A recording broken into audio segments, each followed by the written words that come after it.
राधे राधे, नमस्कार। कैसे हैं आप सभी लोग? आशा कर रही हूँ कि आप सभी लोग अच्छे होंगे और खूब मन लगाकर पढ़ रहे होंगे। तो मेरे चैनल पर स्वागत है। मेरा नाम है सुषमा और आज हम लोग पढ़ेंगे सच्चिदानंद हीरानंद वात्स्यायन अज्ञेय की जीवनी और इनकी रचनाओं के विषय में कुछ महत्वपूर्ण तथ्य। तो अगर आप नए हैं तो वीडियो को पूरा देखें और चैनल को सब्सक्राइब कर लें और कमेंट भी करें। देखें और कमेंट ज़रूर करें, अच्छा लगेगा मुझे। तो आइए पढ़ते हैं। सबसे पहले जानते हैं इनका जन्म हुआ 1911 में और मृत्यु हुआ 1987 में। तो 1987 में ही महादेवी वर्मा का भी मृत्यु हुआ है। उनका 1907 में जन्म हुआ है। सच्चिदानंद हीरानंद वात्स्यायन अज्ञेय ने अपने नाम की विशालता के अनुरूप ही हिंदी साहित्य को एक नवीन जीवन और दिशा प्रदान की। वे प्रयोगवादी काव्यधारा के प्रवर्तक तथा आधुनिक हिंदी कवियों में उच्च स्थान के अधिकारी हैं। उन्होंने हिंदी कविता को नए विषय, नया शिल्प, नए उपमान एवं नवीन भाषा प्रदान की। उन्होंने तारसप्तक के प्रकाशन से हिंदी काव्य में प्रयोगवाद का सूत्रपात किया, जिसका विकास कालांतर में नई कविता के रूप में हुआ। अज्ञेय जी एक युगांतकारी साहित्यकार थे। वे बहुमुखी प्रतिभा के धनी थे। उन्होंने काव्य के अतिरिक्त कहानी, उपन्यास, संस्मरण, निबंध आदि अनेक विधाओं का अपनी लेखनी से श्रृंगार किया। जीवन परिचय क्या है? सच्चिदानंद हीरानंद वात्स्यायन अज्ञेय का जन्म मार्च 1911 ईस्वी में पंजाब के करतारपुर नामक ग्राम में हुआ था। इनके पिता श्री हीरानंद शास्त्री पुरातत्ववेत्ता थे। अज्ञेय जी का बचपन अपने विद्वान पिता के साथ कश्मीर, बिहार और मद्रास, चेन्नई में व्यतीत हुआ। उन्होंने मद्रास और लाहौर में शिक्षा प्राप्त की। बीएससी तक शिक्षा प्राप्त करने के पश्चात एमए अंग्रेजी की पढ़ाई के समय क्रांतिकारी आंदोलन में सहयोगी होने के कारण सन 1930 ईस्वी में गिरफ्तार कर लिया गया। उन्हें 4 वर्ष कारावास में तथा 2 वर्ष नज़रबंद रहना पड़ा। उन्होंने किसान आंदोलन में भी भाग लिया। वे कुछ वर्ष आकाशवाणी और 1943 ईस्वी से 1946 ईस्वी तक सेना में भी रहे। वे घुमक्कड़ प्रकृति के थे, इसलिए उन्होंने अनेक बार बहुत से देशों की यात्राएं भी की। वे जोधपुर विश्वविद्यालय में तुलनात्मक साहित्य तथा भाषा अनुशीलन विभाग के निदेशक भी रहे। 4 अप्रैल सन 1987 ईस्वी को इस महान साहित्यकार का निधन हो गया। तो यह थे अज्ञेय। इनकी जीवनी जरूर सबकी जीवनियों को पढ़ें। तो क्या होता है, बेसिक है ये। भले अब ये प्रश्न पूछा नहीं जाता है, हाई स्कूल इंटर के लेवल पे पूछा जाता है, लेकिन बेसिक है, हमें मालूम होना चाहिए। तो पढ़ते हैं फिर इनके जो साहित्यिक योगदान क्या है। अज्ञेय जी के हिंदी साहित्य में आगमन से एक नए अध्याय का शुभारंभ हुआ। वे किशोर अवस्था से ही काव्य रचना एवं साहित्य की ओर प्रवृत्त रहे। उन्होंने सैनिक, किसान, भारत, विशाल भारत, साप्ताहिक दिनमान, नया प्रतीक एवं अंग्रेजी त्रैमासिक पत्रिका वाक का संपादन किया। उन्हें कितनी नावों में कितनी बार काव्य कृति पर सन 1978 में भारतीय ज्ञानपीठ पुरस्कार भी प्राप्त हुआ। अज्ञेय जी ने जब लिखना आरंभ किया तब प्रगतिवादी आंदोलन जोरों पर था। कविता छायावादी प्रभाव से मुक्त होकर अंतर्मुखी प्रवृत्ति छोड़कर बाहरी जगत की ओर अग्रसर होने लगी थी। इस प्रगतिवादी काव्य का ही एक रूप प्रयोगवादी काव्य आंदोलन में प्रतिफलित हुआ। इसका प्रवर्तन तार सप्तक 1943 ईस्वी के द्वारा सच्चिदानंद हीरानंद वात्स्यायन अज्ञेय ने किया। इस काव्य संकलन में 7 प्रयोगवादी कवियों की कविताएं संग्रहित हैं। तार सप्तक की भूमिका इस नए आंदोलन का घोषणा पत्र सिद्ध हुई। यह काव्य संकलन तत्कालीन काव्य परंपरा के विपरीत एक नवीन रूप में सामने आया।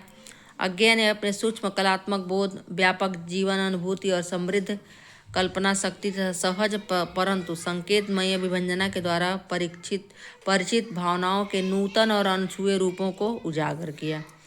परंपरागत घिसी पिटी राजनीति, सुधार और क्रांति के दोहराए गए नारों के स्थान पर मानवीय और प्राकृतिक जगत के स्पंदनों को बोलचाल की भाषा में वार्तालाप एवं स्वगत शैली में व्यक्त किया। परंपरागत अलंकारिता और लाक्षणिकता के आतंक से काव्य शिल्प को मुक्त कर नवीन काव्यधारा का प्रवर्तन किया।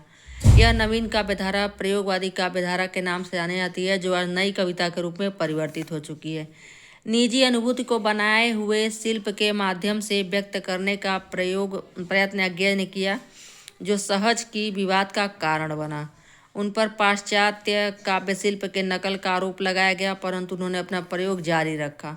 उन्होंने क्रमशः दूसरे एवं तीसरे तार सप्तक का भी संपादन एवं प्रकाशन किया तथा नया प्रतीक पत्रिका में प्रयोगवादी कविताओं को स्थान देते रहे। अज्ञे जी ने मानव नियति और प्राकृतिक सौंदर्य के घिसे पीटे वक्तव्यों और मढ़ी मढ़ाई शैली से हटकर अपने अंतर्गत को वाणी देकर बड़े साहस का काम किया। उन्होंने समष्टि को महत्वपूर्ण अवश्य माना, किंतु साथ ही व्यक्ति की निजता या महत्ता को अखंडित रखा। व्यक्ति मन की गरिमा को उन्होंने फिर से स्थापित किया और उसके विकास को अनदेखा करने से जो गंभीर संकट उपस्थित होता जा रहा था उसकी ओर ध्यान आकृष्ट किया। कवि, कथाकार, निबंधकार, समीक्षक, घुमक्कड़, गंभीर अध्येता, नाटककार, पत्रकार तथा फोटोग्राफर होने के कारण अज्ञेय के बहुमुखी प्रतिभा संपन्न व्यक्तित्व की संपूर्ण अभिव्यक्ति उनकी रचनाओं में प्राप्त होती है। उनका विचार है कि बाह्य आवश्यकताओं की पूर्ति ही मनुष्य के लिए पर्याप्त नहीं है, अपितु उसके अंतःकरण का विकास और समृद्धि भी उतनी ही आवश्यक है। इस प्रकार अज्ञेय जी ने अपनी मौलिक और प्रतिभा संपन्न लेखनी से हिंदी साहित्य की अपूर्व सेवा की। कृतियाँ, इनकी रचनाएं क्या है? अज्ञेय जी ने हिंदी साहित्य में पद्य और गद्य दोनों क्षेत्रों में ही अपनी लेखनी चलाई। उनकी प्रमुख रचनाओं का विवरण इस प्रकार है। काव्य कृतियाँ क्या है? अरियो करुणा प्रभामय, आंगन के पार द्वार, बावरा एरी, कितनी नाव में कितनी बार, हरी घास पर चढ़भर, इत्यलम, इंद्रधनुष रौंदे हुए, पहले मैं सन्नाटा बुनता हूँ, चिंता, पूर्वा, सुनहले सैवाल, भग्नदूत आदि। Prison days and other poems नाम से अज्ञेय की अंग्रेजी भाषा में रचित एक अन्य काव्य कृति भी प्रकाशित हुई है। कहानी संग्रह विपथगा, परंपरा, कोठरी की बात, शरणार्थी एवं जयदोल। तो शरणार्थी कहानी भी है और कहानी संग्रह भी है। यात्रा वृत्तांत है, अरे यावर रह गया तथा एक भूत सहसा उछली। उपन्यास क्या है? शेखर एक जीवनी, दो भाग, अपने अपने अजनबी तथा नदी के द्वीप। निबंध संग्रह त्रिशंकु और आत्मनेपद। और संपादन किया इन्होंने आधुनिक हिंदी साहित्य, तार सप्तक, नए एकांकी आदि। अज्ञेय जी बौद्धिक भाव भूमि के कवि थे, परंतु उनकी रचनाओं में भावनाओं का सजीव और स्वाभाविक चित्रण देखने को मिलता है। उनका अनुभूति पक्ष उनके व्यक्तित्व के अनुरूप ही है।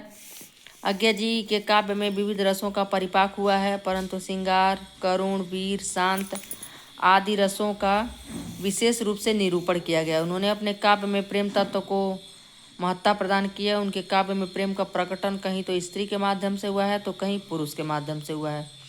अज्ञेय जी के काव्य में मानवतावादी भावना के भी दर्शन होते हैं। उनकी यह भावना हिरोशिमा नामक कविता में विशेष रूप से देखने को मिलती है। अज्ञेय जी के काव्य में प्रकृति के विविध रूपों में चित्रित हुई है। प्रकृति विविध रूपों में चित्रित हुई है। जहाँ प्रकृति का आलंबन रूप है वहीं उद्दीपन रूप भी, प्रकृति का मानवीकरण भी हुआ है। प्रकृति उनकी रहस्यवादी अनुभूतियों के प्रकटन का साधन भी बनी है। अज्ञेय जी के काव्य में रहस्यवादी भावना की प्रधानता है। उन्होंने अनेक बिंबों और प्रतीकों के माध्यम से रहस्यवाद को प्रस्तुत किया है। कवि ने अपने रहस्यवाद में विराट सत्ता के प्रति अपना सर्वस्व अर्पित किया है। उनके काव्य में छायावाद के भी दर्शन होते हैं। उसी का परिणाम है कि उन्होंने प्रकृति का मानवीकरण किया है। अज्ञेय जी के काव्य में प्रयोगवाद के साथ प्रगतिवादी भावना के भी दर्शन होते हैं। उसी का परिणाम है कि उन्होंने शोषित वर्ग के प्रति सहानुभूति, यथार्थता और शोषक संस्कृति का विरोध किया है। असंस्कृत या विकसित मानस का व्यक्ति भौतिक संपन्नता से मुक्त होने पर भी अपने लिए तथा समाज के लिए समस्या बना ही रहता है। इसलिए केवल शरीर की आवश्यकता की पूर्ति पर्याप्त नहीं है। अज्ञेय जी निरंतर व्यक्ति के मन के विकास की यात्रा को महत्वपूर्ण मानकर चलते रहे हैं। अज्ञेय जी का कला पक्ष बहुत सबल और प्रभावशाली है। उनकी भाषा शुद्ध, परिष्कृत, परिमार्जित और संस्कृतनिष्ठ खड़ी बोली है। उनकी भाषा में विविधता दिखाई देती है। अज्ञेय जी ने मुक्तक शैली में अपने काव्य की रचना की है। उनकी शैली में प्रतीकात्मकता, लाक्षणिकता और व्यंग्यात्मकता के दर्शन होते हैं। अज्ञेय जी के काव्य में प्रकृति और पुरातन उपकरणों को लेकर बड़े सुंदर और सजीव बिंबों की योजना की है। उन्होंने अपने काव्य में अप्रस्तुत विधान और प्रतीक विधान को भी स्थान दिया है। उनके प्रतीक नूतनता और मौलिकता के द्योतक हैं। अज्ञेय जी ने प्रारंभ में मात्रिक और वाणिक छंदों का प्रयोग किया था, परंतु बाद में उन्होंने मुक्त छंद को स्वीकार किया। अज्ञेय जी ने अपने काव्य में अलंकारों का प्रयोग साध्य रूप में नहीं अपितु साधन रूप में किया है। उनका सबसे प्रिय अलंकार उपमा है। इसके अतिरिक्त उनके काव्य में रूपक, उल्लेख, उत्प्रेक्षा, मानवीकरण, समासोक्ति, ध्वन्यार्थ, व्यंजना आदि का भी सार्थक प्रयोग मिलता है। इस प्रकार यह स्पष्ट है कि यज्ञ जी प्रतिभा संपन्न एवं समर्थ कवि हैं। उन्होंने हिंदी कविता का नव संस्कार किया। उन्हें हिंदी साहित्य जगत में प्रयोगवादी कविता का प्रवर्तक एवं नई कविता का कर्णधार माना जाता है। शिल्प के नूतन उपकरणों की ओर कवियों का ध्यान आकृष्ट करने वाले प्रयोगधर्मी कवि के रूप में हिंदी साहित्य सदैव उनका ऋणी रहेगा। तो इनका सबसे प्रिय अलंकार उपमा है और संधि बिंबों की, इन्होंने सुंदर बिंबों की और सजीव बिंबों की योजना की है और मात्रिक और वर्णिक छंदों का प्रयोग किया। बाद में उन्होंने मुक्त छंद को स्वीकार किया है। कुछ कविता देखते हैं इनकी। यहाँ आज्ञा जी ने बताया है कि जीवन केवल सुखों के संचय का नाम नहीं है, बल्कि उनकी वास्तविक शक्ति कष्टों, विघ्न, बाधाओं और विरोधी परिस्थितियों के साथ संघर्ष करने में ही विकसित होती है। तो यह उनकी बहुत सुंदर कविता है, मैंने आहुति बनकर देखा, यह प्रेम यज्ञ की ज्वाला हो। वे रोगी होंगे प्रेम जिन्हें अनुभव रस का कटु प्याला है, वे मुर्दे होंगे प्रेम जिन्हें सम्मोहनकारी हाला है। मैंने विदग्ध हो जान लिया, अंतिम रहस्य पहचान लिया, मैंने आहुति बनकर देखा, यह प्रेम यज्ञ की ज्वाला है। तो यह पूर्वा से लिया गया है। फिर एक और ये कविता है हिरोशिमा।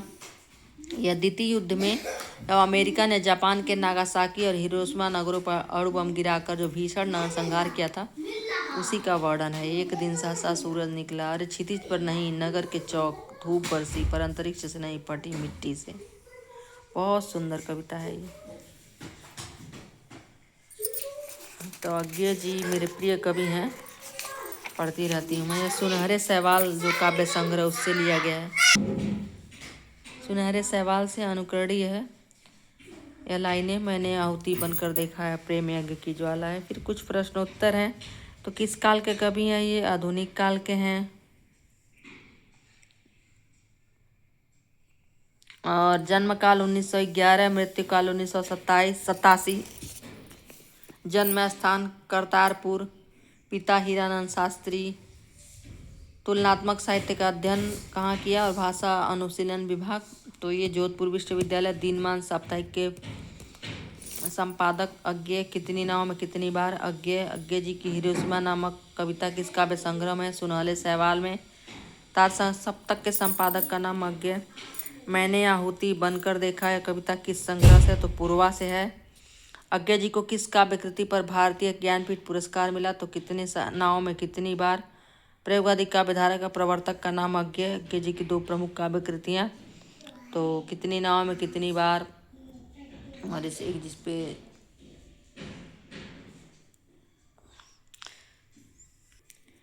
आंगन के पार द्वार। अज्ञे जी की दोहा भाव पक्षी विशेषताएं। तो भाव पक्षी विशेषताएं क्या हैं इनकी? काव्यगत विशेषताएं, भाव पक्षी विशेषताएं। इन्होंने